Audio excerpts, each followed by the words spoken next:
ഞാൻ ഉൾപ്പെടെ ഞങ്ങൾ എല്ലാവരും ഒരു ടീമായി സഞ്ചരിച്ചുകൊണ്ട് പരിശോധിക്കുന്നുണ്ട്. ഞങ്ങൾ ഫീൽഡിൽ സ്ഥിരമായിട്ട് പോകുന്നുണ്ട്. എല്ലാ മാസവും ഞങ്ങൾ ഇതിന്റെ റിവ്യൂകൾ നടത്തിയിരുന്നു. ഇത് കംപ്ലീറ്റ് മുന്നോട്ട് കൊണ്ടുപോകേണ്ടത് സംസ്ഥാനത്തെ പൊതു മരാമത്ത് വകുപ്പാണ്. കേരളത്തിന്റെ മുഖച്ഛായ മാറുന്ന പദ്ധതിയാണ് ഇതെല്ലാം. അത് ശരി, ഒക്കെന്റെ തലയിൽ കിട്ടുകാണില്ലേ? സംഭവം കേന്ദ്രാണ് കൊണ്ടുവന്നെങ്കിലും ക്രെഡിറ്റ് നമുക്ക് ഇരിക്കട്ടെ. എന്ത് ക്രെഡിറ്റ്? ആ റോഡ് പൊളിഞ്ഞു, ഇപ്പൊ അത് പസ തേച്ച് ഒട്ടിച്ചുകൊണ്ടിരിക്കല്ലേ. ഇനിയിപ്പൊ ഞാൻ എന്താ ചെയ്യാ? ഞാൻ വീടണോണായിക്കാ.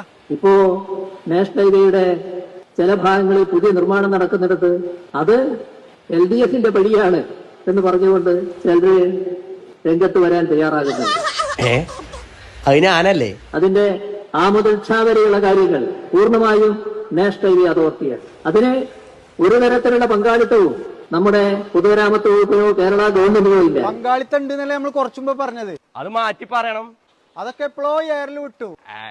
അല്ലേലും കുറച്ചു കാലമായിട്ട് ഞങ്ങൾ എയറിലാണല്ലോ. അങ്ങനെയാണെങ്കിൽ ബാക്കി ഞാൻ പറയാം. നിങ്ങൾ ഞാൻ എന്താച്ചാ പറഞ്ഞോളൂ, ഞാൻ പോവാണ്. ക്യാമറ ഓണല്ലേ? അതിന്റെ പൊളിഞ്ഞ ഭാഗങ്ങളൊക്കെ കേന്ദ്രത്തിന്റെയാണ്. ഇനി അത് നേരാവുകയാണെങ്കിൽ വീണ്ടും കേരളത്തിന്റെ ആവും.